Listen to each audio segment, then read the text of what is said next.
En un mundo a la deriva, cuando la búsqueda e intentos humanos no bastan, solo una es la fuente de esperanza que llenará todo su ser. Es Dios, quien con su palabra viva y eficaz le habla hoy. Con ustedes, el pastor Óscar Velázquez.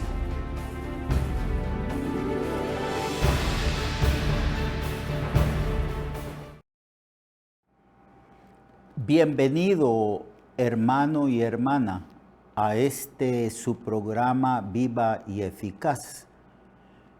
Este programa se centra en el estudio de las Sagradas Escrituras, libro por libro. Estamos estudiando el Evangelio según Marcos y estamos en el capítulo 5 bajo el subtítulo El poder soberano de Jesús. Y estamos viendo cómo el Señor en el programa anterior sanó, hizo una maravilla sanando a una mujer que padecía 12 años de flujo de sangre. Y el Señor la sanó porque la mujer decía dentro de sí, si yo tocara tan siquiera su manto, seré sana. Y en efecto, cuando logró tocar el manto del Señor, ella fue sana. Ella decía esto porque tenía fe. Y Dios declara en su palabra que es necesario que si nos acercamos a Dios debe de ser con fe y que debemos de tener la convicción de que Dios recompensa al que le busca por fe, al que cree que Dios es Dios y que Dios es muy misericordioso para liberar y sanar. Ese era el pensamiento de la mujer y la mujer fue sanada. Y el Señor se volvió porque sintió que de él había salido ese poder sanador. Buscó a la mujer se presentó y delante del Señor y de la multitud que rodeaba al Señor, confesó todo lo que a ella le había acontecido y cómo había sufrido durante 12 años de ese flujo de sangre.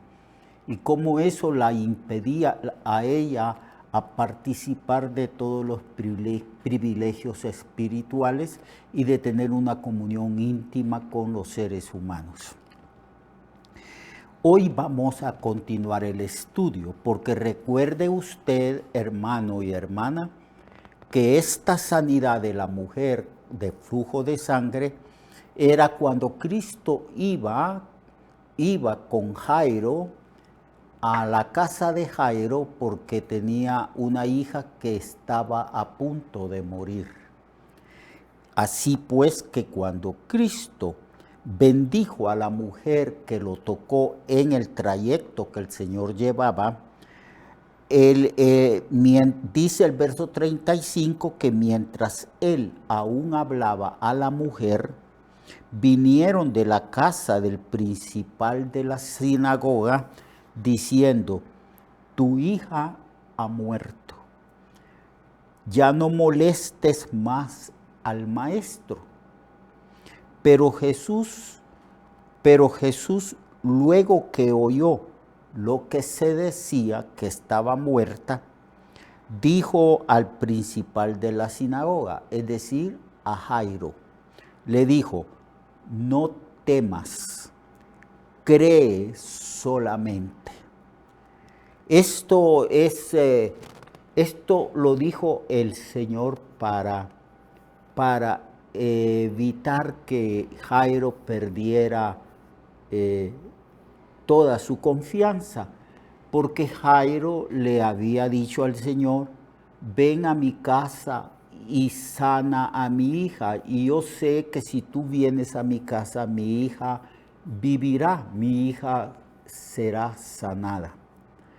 Pero ahora, en el camino a la casa de Jairo, Vienen personas y le dicen, ya no molestes más al maestro, ya no lo molestes. Ya, algo así como, ¿para qué el maestro va a continuar su camino hacia tu casa si ya tu hija ha muerto? Y esas palabras las oyó el Señor y consoló a Jairo y no permitió que Jairo perdiera toda la confianza que él había depositado en el Señor.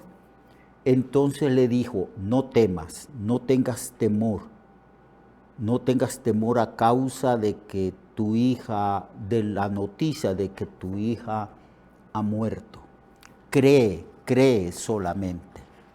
Cuán importante es la fe, hermanos y hermanas. En las epístolas se declara que el justo por la fe vivirá. Las 24 horas del día, todas las semanas, todos los meses y todos los años, nosotros vivimos por fe. Vivir por fe significa vivir en Cristo, confiando en el Señor, porque nuestra fe nos deposita en las manos del Señor. Y estando en las manos del Señor, no deberíamos de tener temor, solo deberíamos de creer en el Señor en cualquier situación y circunstancia de nuestra vida. Eso es lo que significa el justo por la fe vivirá. Y eso es lo que el Señor le está diciendo a Jairo, aunque Jairo todavía no conoce la doctrina y aunque está Jairo viviendo en la antigua dispensación, pero está detrás, enfrente el gran Rey, el Señor Jesucristo, el Redentor del mundo, el Mesías. Cree solamente, no tengas miedo. Y no permitió que le siguiese nadie. No permitió que esa multitud que le rodeaba y esa multitud que había sido testigo de cómo se había sanado la mujer de flujo de sangre, no permitió que le siguieran, sino solamente Pedro, Jacobo y Juan, hermano de Jacobo. Y llegó a casa y vino a casa del principal de la sinagoga, que era Jairo. En todas las sinagogas se formaba una especie de directiva y había alguien que encabezaba esa directiva, que tenía mucha autoridad. En este caso, Jairo era miembro de esa directiva de la sinagoga y era uno de los principales. Entonces aquí dice que vino a casa del principal de la sinagoga y el ambiente, lo que Jesús encontró, y Jairo también, como también Pedro, Juan y Jacobo, lo que encontraron allí fue una escena de dolor, de llanto, de grito. Los israelitas tenían la costumbre de que cuando alguien se moría lloraban a gritos y algunos hasta contrataban a mujeres que se les llamaba las plañideras, que eran las encargadas de gritar, de llorar, porque en esa casa había duelo. Esa fue la escena, el ambiente que encontró el Señor Jesucristo en esa casa. Y entonces esta gente hacía, como dice el texto, versículo 38, y vio el alboroto y a los que lloraban y lamentaban mucho. Esa era la costumbre. No era ciertamente un ambiente adecuado para que allí se realizase un milagro, porque para que también hayan milagros la gente debe tener una fe firme, no dudar nada, dijo Santiago. No piense que aquel que duda pueda recibir algo del Señor. Entonces, ¿por qué alborotáis tanto?, les dijo el Señor. ¿Y por qué lloráis? La niña no está muerta, sino duerme. Mire el lenguaje del Señor. No es que el Señor está negando así de plano la muerte. Lo que el Señor está señalando es lo que va a suceder después. Él viene a despertarla. En otras palabras, Él viene a resucitarla. Y les dice, no lloren, no hagan alboroto, no griten. Más bien, el Señor echó afuera de la casa a todas esas gentes que gritaban. Y algunos se burlaban de Él porque Él decía que no estaba muerta, sino que dormía. Mas Él, echando fuera a todos, tomó al padre y a la madre de la niña para que fueran testigos de lo que iba a suceder. Además, ya saben que estaba Pedro, Juan y Jacobo. Los tres apóstoles que siempre estuvieron más cerca y que Jesús los preparó para un ministerio muy especial después de que el Señor subiera al cielo. Entonces, echó a todos. Eso trae una lección para nosotros. A veces vamos a orar por un enfermo muy grave, y ese enfermo, allí está toda la familia. Está la familia del enfermo, nos mandan a llamar para que oremos por el enfermo. Pero el ambiente es de pesimismo, de angustia, de dolor, y el pensamiento de la mayoría de esas personas es que el enfermo está en la etapa final. Un ambiente así no creo yo que sea propicio para que se realice un milagro de sanidad. Por eso el Señor echó a toda esa gente afuera, porque el ambiente no era adecuado. Y entonces se quedó con los padres de la niña y con los discípulos, con los 3 discípulos que lo habían acompañado. Y tomando la mano, dice el texto, el versículo 41, tomando la mano de la niña, le dijo, Talita cumi, que traducido es, niña, a ti te digo, levántate. Talita cumi es una expresión en arameo. El arameo lo hablaba la gente del pueblo también, y el Señor conocía el arameo, el hebreo. Algunos dicen que probablemente Cristo conocía el idioma griego, porque los griegos, antes de los romanos, habían influenciado profundamente las culturas de todo el mundo que ellos habían conquistado. Así que el Señor le dijo, Talita cumi, que traducido es, niña, a ti te digo, levántate. Pero también debemos de entender que el Señor tuvo contacto con la niña, la tomó de la mano y luego le dijo esto.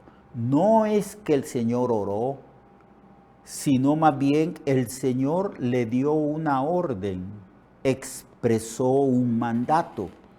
Le dijo a la niña como si la niña le pudiera oír. niña, a ti te digo, levántate. Y luego la niña se levantó y andaba, pues tenía 12 años. Pero esa niña probablemente estuvo muchos días sin comer, sin alimentarse, antes de morir. Ahora, cuando el Señor la resucita, esa niña necesita nutrientes, necesita tomar agua y necesita comer, porque ella probablemente no comió los últimos días de su vida porque estaba gravemente enferma. Y entonces el Señor en el verso 43 dice, Él les mandó que nadie lo supiese y dijo que se le diese de comer. Dos cosas. El Señor tenía fama, pero en algunas ocasiones el Señor recomendaba a las personas que Él había sanado que no lo divulgaran. En ciertos pasajes se habla porque la gente quería hacerlo rey. Y entre más milagros y fama aumentaba, lo iban a tomar para hacerlo rey. Y el Señor no había venido precisamente para eso. Más bien ese rey que Dios había enviado a la tierra, había venido no para ser servido, sino para servir a los hombres y para dar su vida en rescate de muchos. Así que por esa razón y por otras razones, el Señor les decía a la gente que no divulgaran lo que Él había hecho. Y le dijo a los padres de esta niña que a nadie le dijeran. Él les mandó mucho que nadie lo supiese lo que Él había hecho.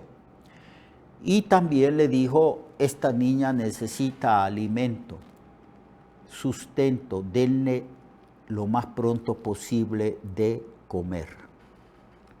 Este fue el poder soberano de Cristo manifestado en primer lugar en el milagro que hizo el Señor en aquella mujer que padecía de flujo de sangre por muchísimos años. En aquel entonces, amados hermanos y amigos, los médicos no podían sanar muchas enfermedades. En realidad los médicos casi no sabían nada, porque la ciencia de la medicina no se había desarrollado. Y la gente a veces hasta padecía por causa de los métodos equivocados que los médicos utilizaban. Y en este caso de la resurrección de la hija de Jairo, bueno, ya nadie más puede hacer nada. Solo Dios puede resucitar los muertos. Y eso es lo que hizo Jesucristo. Le dio una orden. Siempre el Señor daba órdenes. Regañaba la enfermedad, daba órdenes. Esa era la manera. Nosotros oramos y oramos y oramos, pero el Señor ejercía la autoridad que tenía, sobre todo porque Él es el soberano. Entonces Él dio la orden, Talita Cumi, niña, a ti te digo, levántate, una orden. Y la niña se levantó. Y nosotros aquí tenemos el registro de una de las primeras resurrecciones que Jesucristo hizo en su ministerio. Mañana continuaremos estudiando el libro de Marcos. Lo espero a usted y la lección que nosotros tenemos que aprender aquí es: el justo por la fe vivirá. Hasta mañana, Dios le bendiga. Recuerde que su vida puede cambiar y mejorar, porque la palabra de Dios es viva y eficaz, y más cortante que toda espada de dos filos. Hebreos 4:12. Nuestra oración y deseo es que esta palabra predicada lleve mucho fruto. Le esperamos en el próximo programa, a esta misma hora y en esta misma estación.